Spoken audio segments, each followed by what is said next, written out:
Hare Krishna. Welcome everyone to this special session on how to overcome moha, illusory attachments. Hare Krishna. Om Om Ajnanatimirandhasya Jnanatimirandhasya Jnananjana Shalakaya Chakshurunmilitam Yena Tasmai Shri Gurave Namaha Nama Om Vishnu Padaya Krishna Pristhaya Bhutale Srimate Bhakti Vedanta Swami Niti Namine Namaste Saraswate Deve Gauravani Pracharine Nirvishesha Shunyavadi Paschatya Deshatarine Jaya Shri Krishna Chaitanya Prabhu Nityananda Shri Advaita Gadadhara Srivasadi Gaura Bhakta Vrinda Hare Krishna Hare Krishna Krishna Krishna Hare Hare Hare Rama Hare Rama Rama Rama Hare Hare. Hare Krishna. We welcome all of the wonderful devotees who have joined us over YouTube Live, devotees who have joined us over Facebook Live, and dear devotees who have joined us over Zoom. We welcome you to this special 6-day session that we have been having. This is the fourth day where we will be discussing the 6 enemies of the mind, and we are discussing the illusion or moha, how to transform, how to overcome illusion. Sri Chaitanya Mahaprabhu says that the actual position of the living entity is that of the eternal servant of the Supreme Personality of Godhead. Once the living entity forgets this principle, we become conditioned by material nature. But in serving the Supreme Lord, the living entity becomes the liberated servant of God. Because the living entity's constitutional position is to be the servitor. We have to either serve either the illusory Maya or the Supreme Lord. If we serve the Supreme Lord, then we are in the normal condition. But if we prefer to serve the illusory external energy, then everything we will be in bondage. In illusion, the living entity is serving in the material world. We are bound by lust and desires, and yet we think of ourselves as the master of the world. This is called illusion.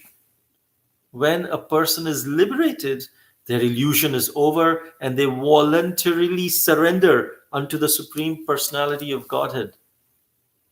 And the last illusion, the last snare of Maya is to trap the living entity in the proposition that we are gods. You are. We start thinking that we are no longer a conditioned soul, but God. And then we become so unintelligent that we do not think that if we were God, then how could we doubt? That we don't consider. So that is the last snare of illusion. Actually, to become free from the illusory energy is only to understand Krishna, the Supreme Personality of Godhead, and agree voluntarily to act according to his order.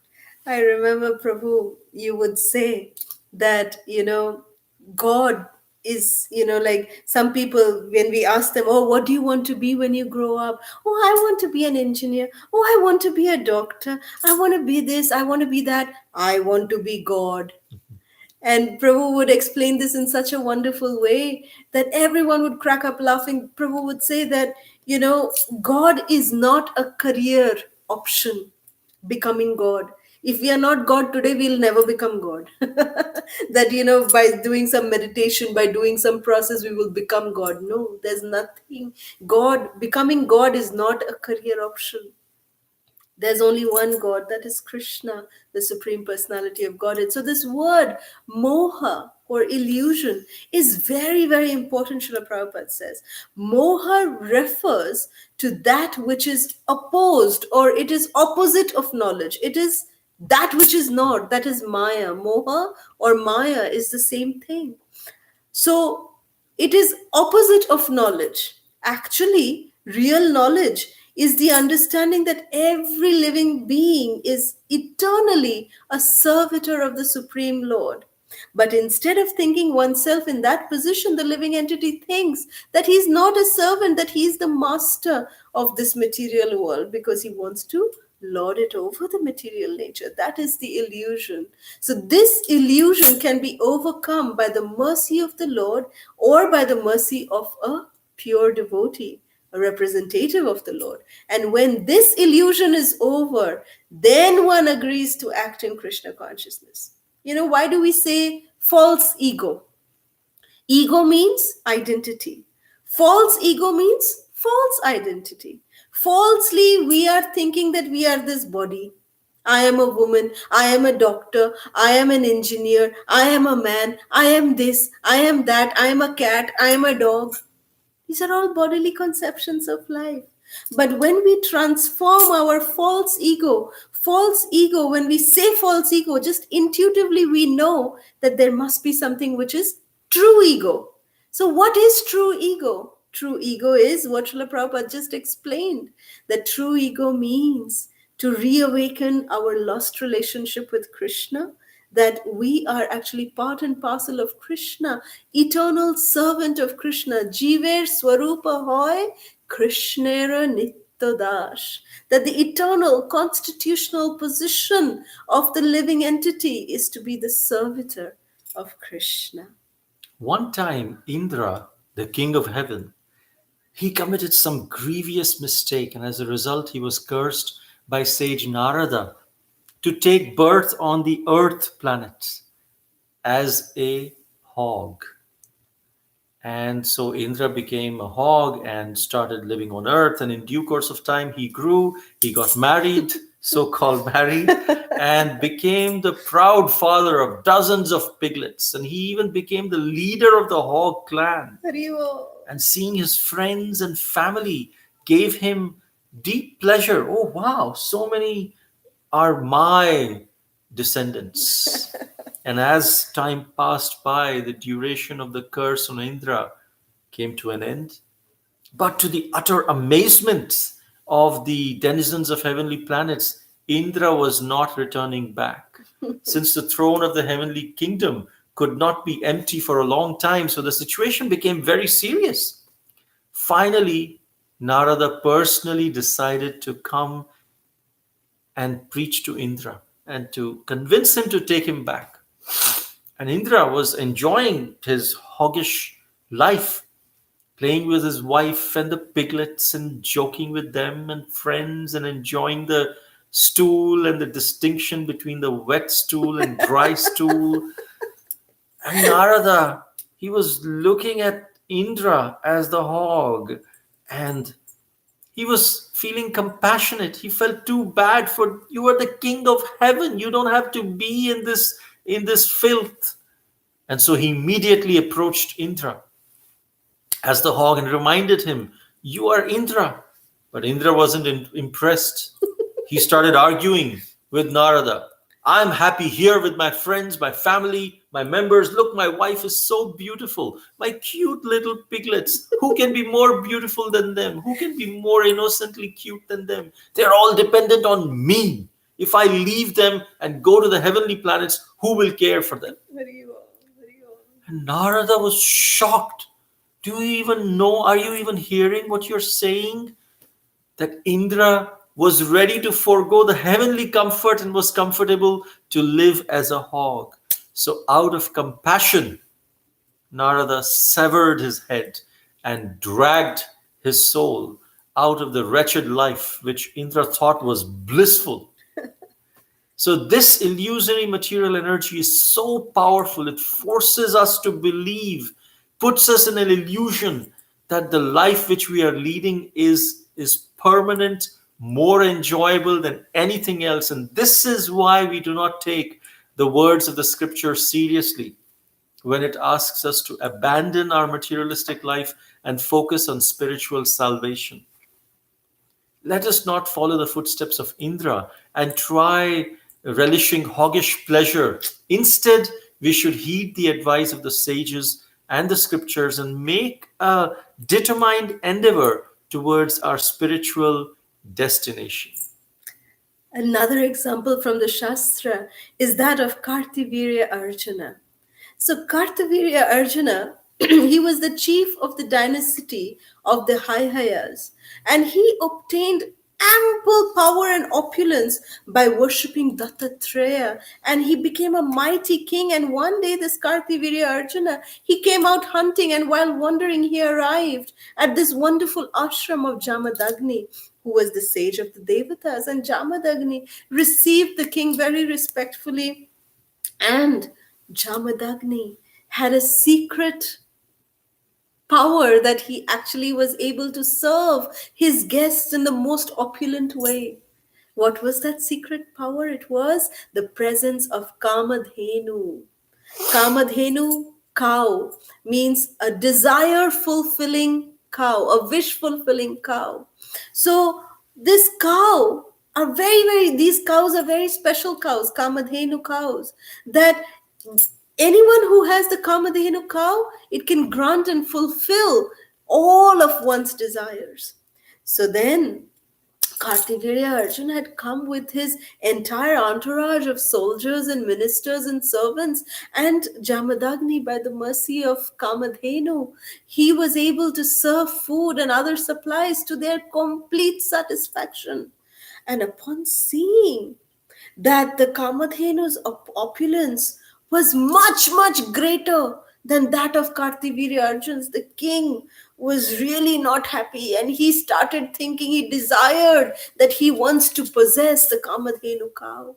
And he forcibly took Jamadagni's Kamadhenu cow, which was used for doing his spiritual activities, and he brought him to his capital kingdom, which was Mahishmati, which was on the banks of the river Narmada. And Jamadagni Muni felt so sad hearing the pitiable cries of the Kamadhenu cow being kidnapped along with her calf.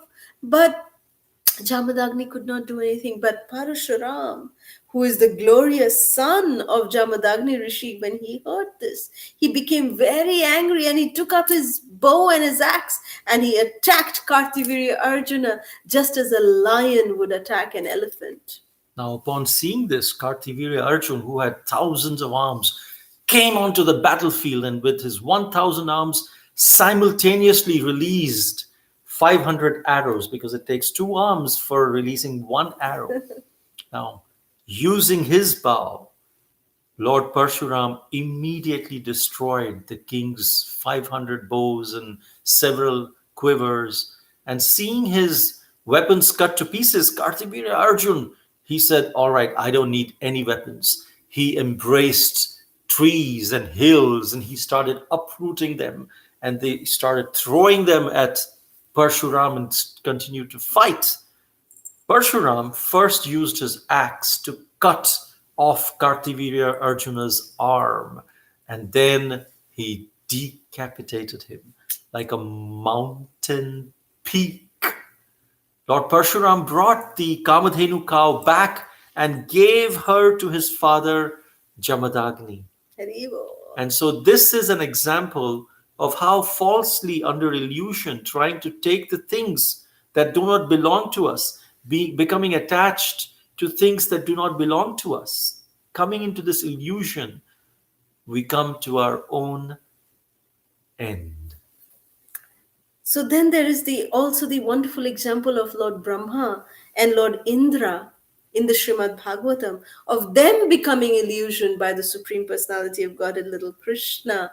So when Krishna was in Vrindavan, Indra first thought that, oh, what is this? The 7-year-old boy is stopping all my sacrifices, and he's giving all this to these hills and mountains and worshipping Govardhan. What about my worship? In his pride, in his illusion, he forgot that this is the Supreme Personality of Godhead. And what did he do as a result of that? He attacked Vrindavan with the Samvartaka clouds. He flooded Vrindavan, but Sri Krishna, as Giridhari, he lifted Govardhan hill on the pinky of his left hand for 7 days and 7 nights, and realizing, coming out of his illusion, realizing his mistake, Indra was so ashamed he could not even approach Krishna directly. So he sought the help of Mother Surabhi, the cow Surabhi, and he said, please come and help me, and to beg forgiveness. And then Krishna forgave Indra because of the plea and the request of Surabhi. Now, even Brahma, his pastime is also Brahma Vimohana Leela. Brahma was put under an illusion. And what did Lord Brahma see? One day Lord Brahma decided, I'm going to come down and check out what Krishna is doing, the Supreme Lord. Lord Brahma started from Brahmaloka thinking he's coming to meet the Supreme Lord. But when he came and saw in the forest of Vrindavan, what is Krishna doing? That he is taking buttermilk from the mouth of Madhumangala like this, and he is like a spout of fountain, coming out, and then Krishna is drinking that buttermilk. And then Brahma said, ew, is this the Parabrahman? Is this Supreme Lord who is taking, from the mouth of another person? No, no, no. I have to, so Brahma was put under an illusion. So then he kidnapped all the cowherd boys, and then he kidnapped the calves. He kidnapped everyone, and then Krishna expanded. 1 year went by. Krishna expanded as the cowherd boys and the calves. And after 1 year, when Brahma returned, he saw that this is the same. Krishna is here. Cowherd boys are there, but the cowherd boys are here also.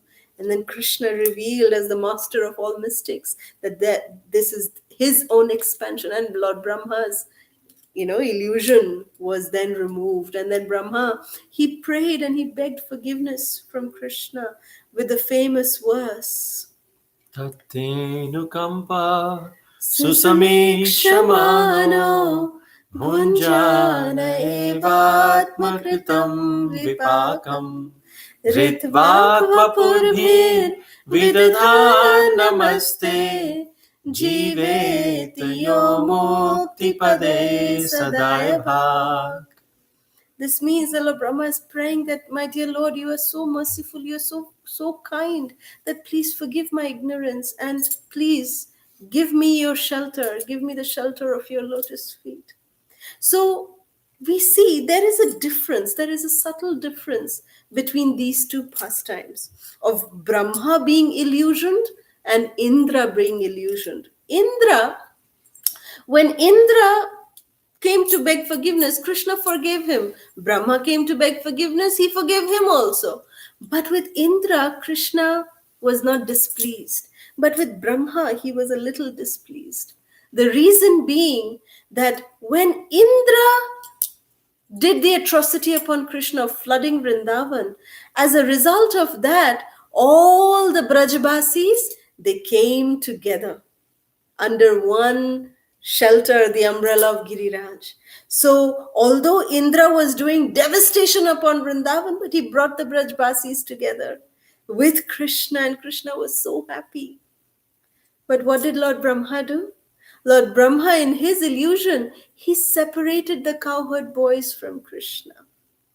So therefore, Lord Brahma, he could understand the great mistake that the Lord was not so pleased. And although the Lord forgave Brahma, but he still was not pleased with Lord Brahma so much. So to continue to beg forgiveness, to feel, to show to the Lord that, my dear Lord, I know I've committed a great offense to you, Lord Brahma decided to come as Haridas Thakur. And when Lord Brahma came as Haridas Thakur, where he is gloriously known as Brahma Haridas, in that pastime, Sri Gauranga Mahaprabhu was constantly with Lord Brahma as Haridas Thakur. And, Sri Gauranga Mahaprabhu gave Lord Sri Haridas Thakur the position of Nama Acharya.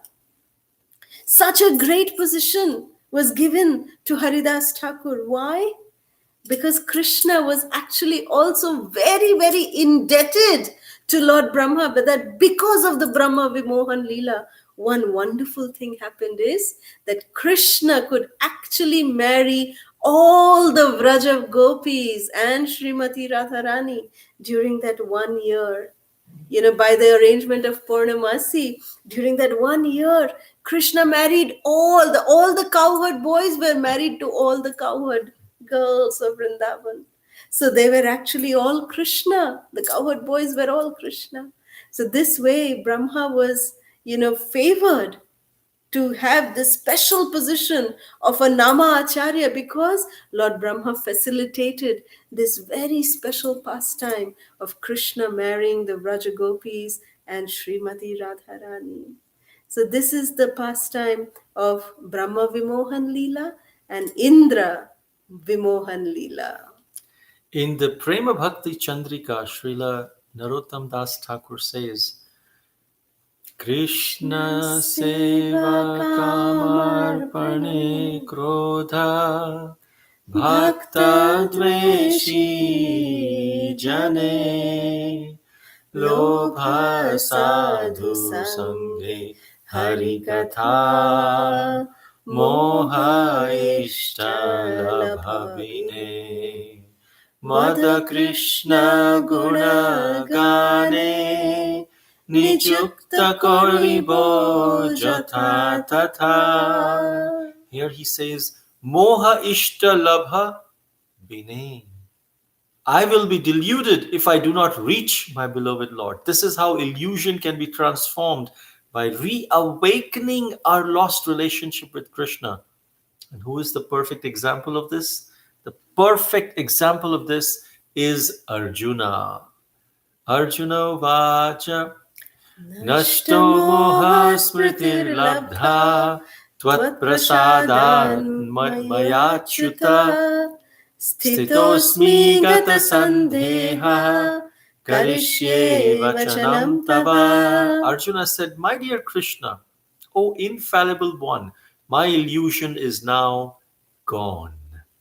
I have regained my memory by your mercy. I'm now firm and free from doubt and prepared to act according to your instruction. And Srila Prabhupada explains that the Supreme Personality of Godhead can give himself to the devotee. Now, one who does not know Krishna is under the spell of illusion. That person does not become a devotee, but that person becomes the servitor of Maya. Arjuna, after hearing Bhagavad Gita from the Supreme Personality of Godhead, he became free from all illusion, Nashto Moha. He could understand that Krishna was not only his friend, but the Supreme Personality of Godhead. And he understood factually who is Krishna. So to study Bhagavad Gita is to understand Krishna factually. When a person is in full knowledge, then that person will naturally surrender to Krishna. The Vrajavadhus, the gopis, they are also an outstanding example of utilizing everything in Krishna's service. That is the reason why Sri Gauranga Mahaprabhu has taught us Gopi Bhartur Padakamalayur Dasa Dasa Dasa Anudasa. That we should be the servant of the servant of the servant of the Lord of the Gopis, Sri Krishna himself. Hari Hari. And therefore, in Sri Gopi Gita from Srimad Bhagavatam, the gopis are singing something very instructive to remove ourselves from illusion.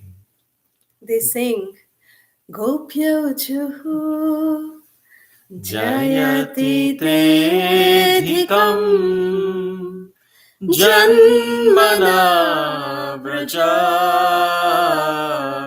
Shrayata indira shashvadatrahi Daita drishyata dikshutavakas Tvai drita savas Tvam vichinvate. The gopis said, O beloved, Your birth in the land of Vraja has made Vraja, Dham, exceedingly glorious, and thus Indra, the goddess of Indira. fortune, Indira, not Indra, Indira, the goddess of fortune, that is another name of Lakshmi, always resides here. And it is only for your sake that we, your devoted servants, we maintain our lives. We've been searching everywhere for you, so please show yourself to us. So, this is how the gopis are praying to Krishna and following in their footsteps. If we repeat these prayers, then our moha, our illusion, will be completely evaporated, and our lost loving relationship with Krishna will be reawakened. So we've come to the conclusion today. We conclude our session here. We are very, very thankful to all of you for your wonderful association. Thank you all so much. And we request you to please share any questions, comments, realizations, reflections that you may have with us here. We are very grateful to you. And also, please like, share, subscribe to the YouTube channel Advaita Kalasudha and Facebook page Advaita Kalasudha as well. And press the bell notification so you can get the Updates. updates and notifications. So we look forward to seeing you all again soon. Thank you all so much. Hare Hare Krishna. Krishna.